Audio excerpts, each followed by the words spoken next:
பீகார் தேர்தலே எடுத்துங்க. தேர்தலுக்கு முன்னாடி என்ன சொன்னாங்க?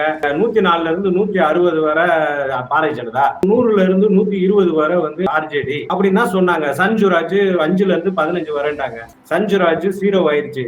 பாரதிய ஜனதா 202க்கு போயிருச்சு. ஸ்டாலினா, விஜயா, எடப்பாடியா, சீமானா அப்படி இருக்கு. லஞ்சம் லாவணியத்தால இந்த தமிழ் தாயை வந்து கடனாளியா கொள்ள கற்பழிப்பு, பெண்களுக்கு பாதுகாப்பு இல்ல, ஊழல், லஞ்சத்திலே தெரிஞ்சிருக்கிற இந்த 2 திராவிட கட்சிகளையும் இந்த திராவிட மாயையும் அகற்றி விட்டுட்டு ஒரு புதியவரை ஒரு நேர்மையானவரை கொண்டு வரணும்னு சொல்லி இன்னைக்கு வந்து சாமானிய ஒரு பெண், ஒரு சராசரி பெண், ஒரு எந்த கட்சியும் சாராத ஒரு பெண் வந்து சொல்லுவாங்க 20%, 26%. ஆனா உண்மை என்னன்னா 15 to 20% இப்ப இருக்கு. இன்னைக்கு இருக்கு. ஒவ்வொரு தொகுதிக்கும் சராசரி 30,000 இருந்து 40,000 வாக்கு இருக்கு. ஒரு பூத்துக்கு 100 ஓட்டு உறுதியா தலைவர் விஜய்க்காக விழுகும். ஆனா அந்த 100 ஓட்டை தாண்டணும்னா அந்த கேண்டிடேட், அந்த மாவட்ட செயலாளர், அந்த ஒன்றிய செயலாளர், அங்க உள்ள கிளை செயலாளர், அங்கே உள்ள வாக்குச்சாவடி முகவர்கள், வாக்குச்சாவடி உறுப்பினர்கள் வந்து உயிரை கொடுத்து வேலை பார்க்கணும். அந்த உயிரை கொடுத்து வேலை பார்க்கக்கூடிய அறிவிப்பு வந்து வரணும்.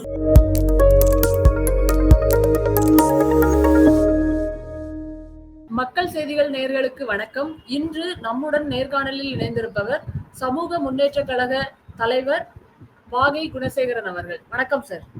வணக்கம். வணக்கம். பீகார் முடிவுக்கு அப்புறம் எல்லாரோட பார்வையுமே மாறி இருக்கும். காங்கிரஸ் வந்து மிகப்பெரிய நம்பிக்கைன்னு சொல்லியிருந்தாங்க. பிரசாந்த் கிஷோர், இனிமேல் விஜய் அவர்களுடைய கண்ணோட்டம் எப்படி இருக்கும்னு நினைக்கிறீங்க? இன்னைக்கே ஒரு டிவில ஓடுது, வாக்குச்சாவடிக்கு வந்து பூத்துக்கு ஒரு ஆள் மட்டும் போதாது, 10 பேர்ல இருந்து 20 பேர் வர போடணும் அப்படின்னு சொல்லி சொல்றாங்க அப்படின்னு. ஆனா அதை போடக்கூடிய அளவுக்கு பொருளாதார வலிமை, மக்கள் செல்வாக்கு, நேரமின்மை, நேரம்லாம் இருக்கக்கூடிய ஒரு மாவட்ட செயலாளர்கள் இருக்காங்கன்னு கேட்டா எனக்கு தெரிஞ்சு 120 மாவட்ட செயலாளர்கள்ல 50%க்கு மேல அந்த மாதிரிலாம் இல்லை. அன்னன்னைக்கு ஆட்டோ ஓட்டினா தான், அன்னன்னைக்கு கவர்மெண்ட் வேலைக்கு போனா தான், அன்னன்னைக்கு இது ஏதாவது வேலை பார்த்து வருமானம் ஈட்டினா தான் அவங்களுக்கு வந்து வந்து ஒரு வாழ்க்கையே நடத்துற மாதிரி இருக்கு.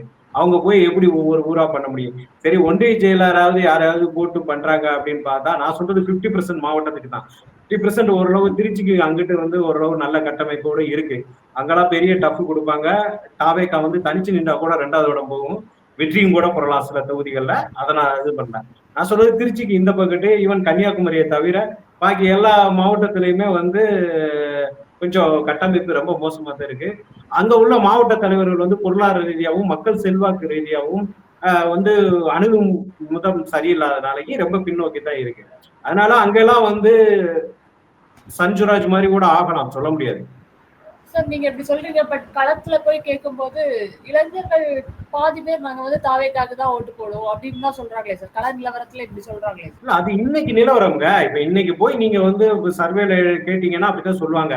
இப்ப பீகார் தேர்தலே எடுத்துங்க. தேர்தலுக்கு முன்னாடி என்ன சொன்னாங்க? 104ல இருந்து 160 வரை பாரதிய ஜனதா, 100ல இருந்து 120 வரை வந்து ஆர்ஜேடி அப்படின்னு தான் சொன்னாங்க. சஞ்சுராஜ் 5ல இருந்து 15 வரேன்டாங்க. சஞ்சுராஜ் 0 ஆயிருச்சு. பாரதிய ஜனதா 202க்கு போயிருச்சு. ஆர்ஜேடி வந்து 30 தான் இருக்கு. அப்போ மக்கள் மனநிலையில நம்ம எடுக்கிற கருத்து கணிப்புலாம் அதெல்லாம் கிடையாதுங்க. இப்ப இன்னைக்கு வந்து சொல்றாங்க அவங்க வந்து நாங்க கேட்டா டிவி கேக் போடுவோம், டிவி கேக் போடுவோம்னு. ஆனா இன்னைக்கு எல்லாரோட முகமும் எல்லாரோட பார்வையும் எப்படி இருக்குன்னா, ஸ்டாலினா, விஜயா, எடப்பாடியா, சீமானா அப்படி இருக்கு.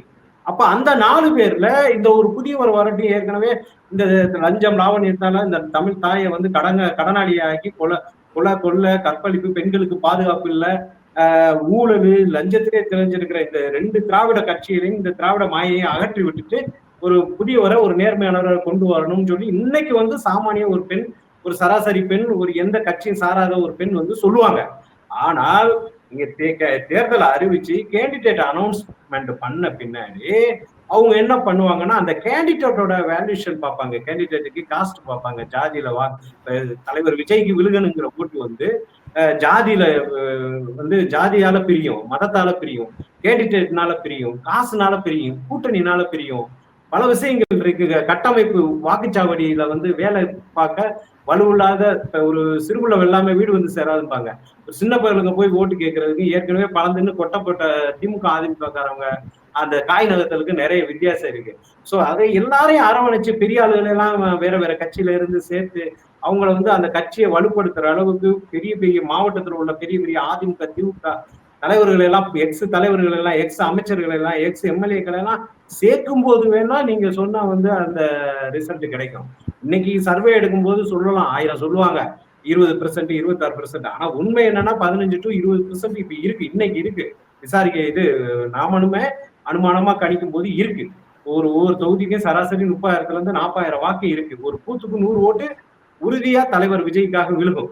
ஆனா அந்த 100 ஓட்டை தாண்டணும்னா அந்த கேண்டிடேட், அந்த மாவட்ட செயலாளர், அந்த ஒன்றிய செயலாளர், அங்க உள்ள கிளை செயலாளர், அங்கே உள்ள வாக்குச்சாவடி முகவர்கள், வாக்குச்சாவடி உறுப்பினர்கள் வந்து உயிரை கொடுத்து வேலை பார்க்கணும். அந்த உயிரை கொடுத்து வேலை பார்க்கக்கூடிய அறிவிப்பு வந்து வரணும். சும்மா நீ தான் வாக்கு செயலாளர், நீ தான் பார்க்கணும் அப்படிங்கிற மாதிரி இல்லை.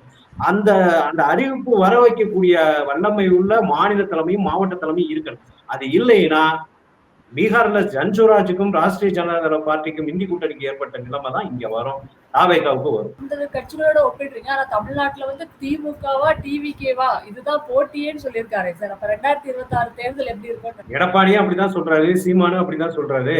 ஆனா உண்மை நிலவரம் என்னங்கிறது கட்டமைப்பை வச்சுதானே தெரியும். உங்களுக்கு கட்டமைப்பு இல்லைன்னா எந்த இதுவுமே விளங்காது.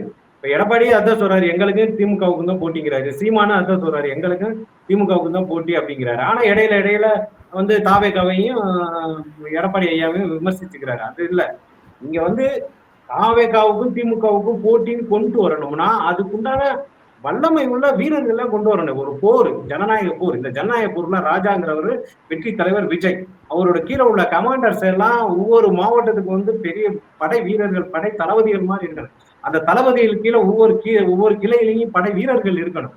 அப்பனா தான் இந்த ஜனநாயக போர்ல வந்து நீங்க வந்து ஜெயிக்க முடியும். மகளிர் அணியில இருந்து எல்லாத்தையுமே பவுண்டேஷன் பண்ணி என்ன பண்ணிருக்காங்க. மாநில மகளிர் அணி அறிவிச்சிருக்காங்களா? மாநில தொண்டர் அணி அறிவிச்சிருக்காங்களா? மாநில இது விவசாய அணி அறிவிச்சிருக்காங்களா? எவ்வளவு அறிவிப்புகள் வர வேண்டியது இருக்கு, ஏன் அறிவிக்க மாட்டேங்கிறாங்க? அப்ப யாருக்குமே வாய்ப்பு கொடுக்க கூடாது அப்படின்னு எங்கேயோ இருந்து வர்ற உத்தரவை செய்யக்கூடிய ஸ்ட்ராட்டஜி ஒண்ணு நடக்குதா அப்படிங்கிற ஐயா எனக்குன்னு இல்லை, கட்சி நிர்வாகிகள் எல்லாமே இருக்கு. குறிப்பா ஐயா ஜான் ஆரோக்கியசாமி மேலேயே ரொம்ப பேர் சந்தேகப்படுறாங்க. ஏன்னா இன்னைக்கு உள்ள காலகட்டங்கள்ல இவ்வளவு அசமந்தத்தனமா ஒரு கட்சி நிர்வாகம் நடக்குதுன்னா அப்போ வந்து எங்க நடக்குது, எங்க இருந்து அஜெண்டா வருது அப்படிங்கிற மாதிரி எல்லாம் யோசிக்கிறாங்க.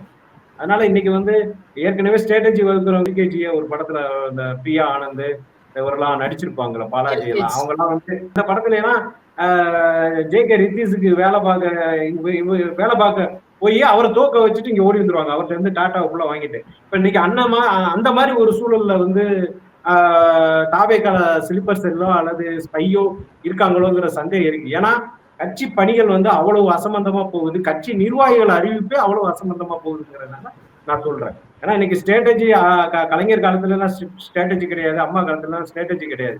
ஏன்னா ஒரு 2-3 பேர்ட்ட ஆலோசனை கேட்பாங்க. இந்து ராமன் இப்படி யார்ட்டாவது ஆலோசனை கேட்பாங்க, அவ்வளவுதான். அவங்க எல்லாம் பெரிய எப்படி எந்த கட்டமைக்கணும், எப்படி உருவாக்கணும், இந்த கூட்டணி வந்துச்சுன்னா இப்படி வாக்கு கிடைக்கும், இந்த 2 கட்சிகளை தவிர வேற எந்த கட்சியில இருக்கக்கூடாதுன்னு 2001 இருந்தே தமாகவை எல்லாம் மெல்ல அழிச்சாங்க.